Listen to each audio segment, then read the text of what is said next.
నీ ఇష్టం నీ ఇష్టం నీ ఇష్టరా. అంతే నా ఇష్టం అయితే ఇంక నువ్వెందుకో.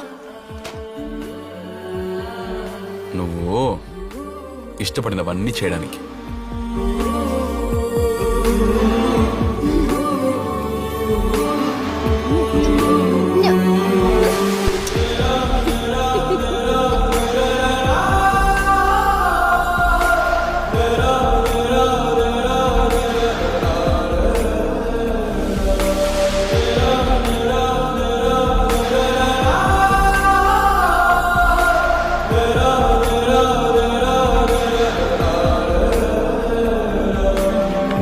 అయిపోయింది ప్రియా, వచ్చి తీసుకెళ్ళు.